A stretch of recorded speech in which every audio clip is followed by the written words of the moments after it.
it's a great pleasure and privilege to be, of course, sitting here next to John Berger. John, I would like to ask you, if I could, just to start. This is a book that takes us from the caves to canvases and beyond to other art forms in the contemporary space. It travels over 30,000 years in a single volume, and along the way it stops in all sorts of extraordinary stations, which together form a great line, a great story of art. In your introduction, you say, I'll just read very briefly from it, from the preface, "I've always hated being called an art critic. It's true that for a decade or more I wrote regularly in the press about artists, exhibitions, museum shows, and so the term is justified. But in the milieu in which I grew up since I was a teenager, to call somebody an art critic was an insult. An art critic was somebody who judged and pontificated about things he knew a little or nothing about. He wasn't as bad as an art dealer, but he was a pain in the arse." The term that you kind of drew to yourself in thinking about what you did and what you do is the idea of being a storyteller. Yes. And that translates across all media, regardless of the form. And so thinking about what it means to tell a story about an image, or to tell a story about an artist, a body of work, does that sense of storytelling anchor and inform you from the very beginning of the encounter with an image? Or is that sense of a story to be told, does it come later? No, I don't think it comes later. I mean, I think it's there from the beginning because I think it's there. I mean, I can't help it. But maybe there's something to be said there about storytelling. Because as I see it, the secret of true storytelling is to try to establish a relationship of hospitality towards the listener or reader. I mean, storytelling is a collaboration not only between the storyteller and what he's telling and the people he's talking about, but first and foremost with the reader. And this question of hospitality, of trying to come to an understanding. You've been involved throughout your life with many artists directly, working with them on their work in whichever medium. You made a switch from painting into writing, and you found that to be the primary expression of your engagement with reality and, of course, with the image. So when you were writing, through the many decades that you've been doing so, did the work come to you? Did it become inevitable in a way once you saw it? Yes, I mean, occasionally one would go and seek out a work, especially old works. But otherwise, you would hear somebody talking about something which made you interested. I don't know. I mean, it wasn't a program. Whether to write about it or not depended upon something concerning it desperately needed to be said today because of the situation that we're living in, which is always difficult. I mean that situation has changed. And yeah, in the 40s and 50s, I mean, it was the period of the angry young men who were impatient and angry because the dreams and promises very much generated through the victory of the war and the defeat of fascism were not being realized swiftly enough or extensively enough. And today we live in a period of angry old men.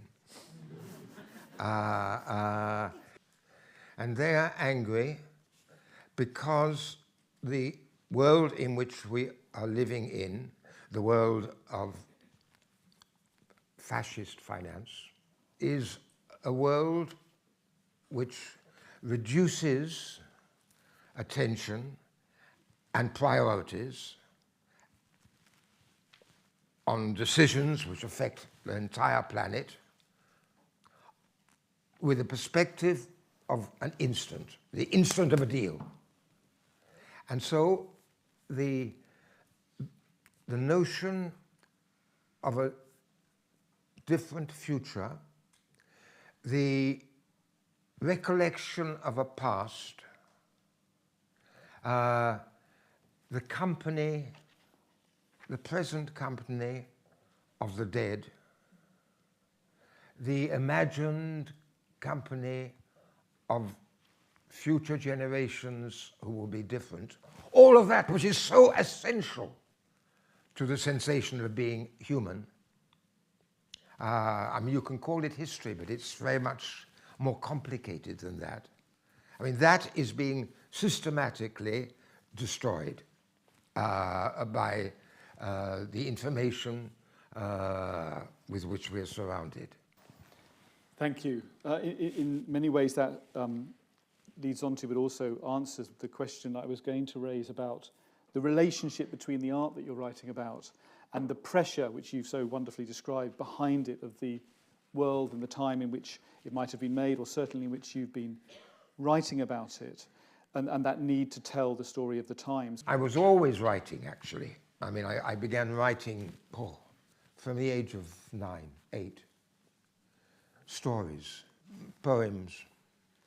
I found the other day a story that I wrote in 1942, so I was 16, which was a very, very realistic story about the resistance movement in France, which was then going on. So but I was also painting. And the reason why I stopped painting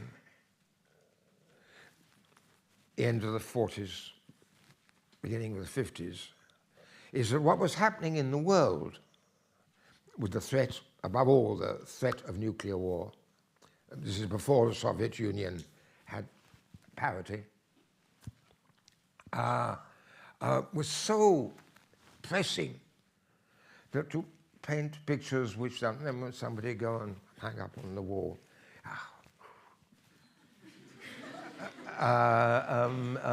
But to write urgently in the press, anywhere, everywhere, seemed so necessary that I abandoned painting. And after that, I abandoned it. I still draw, but that's all. I read you one poem of mine, written 25 years ago. Mother, let me cry, not letterpress nor telex, nor stainless speech bulletins announce disaster with impunity, but the pages of the wound. Mother, let me speak not adjectives to color their maps of wretchedness, nor nouns to classify the families of pain, but the verb of suffering. My mother tongue taps the sentence on the prison wall. Mother, let me write the voices howling in the falls.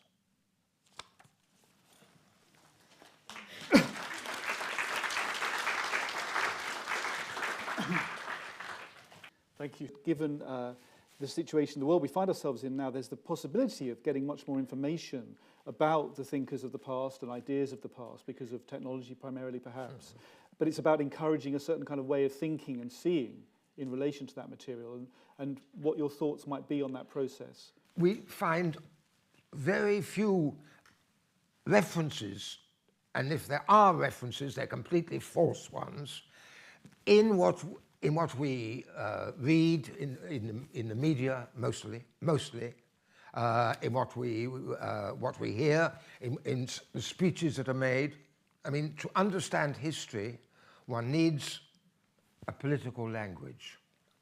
For a political language to exist and be striking, it has to have some relation to proposed actions or reflection about past, but I mean proposed actions.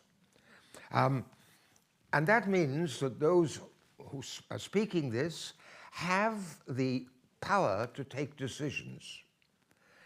Today, in all the really important things that are happening on the planet, the politicians have no power. And I mean, they know it because the decisions are taken by international fascist capital, by banks and multinationals. I mean, this is true whether we are thinking about the climate and the overheating. It is true if we think about the causes of immigration, if we consider the incredible figures concerning world unemployment. And the self-presented politicians, I mean, what they say has no meaning, and therefore we have no longer any confidence in those words. I mean, the word democracy, in the sense of in defense of democracy, for example, is so abused that in a sense one doesn't want to use the word democracy anymore. I mean, it occurs to me that, okay, there are ideologists who put forth a view of the world which we can more or less call in various ways fascist, which the most important point is that there are real men and sub-men. That's the essential. And then, okay, when we see these, read them or listen to them and so on, we can oppose them, or we do oppose them. Please do join me in thanking for everything he's done for us, how he has changed us and illuminated the times in which we live. Thank John Berger, please. Thank you.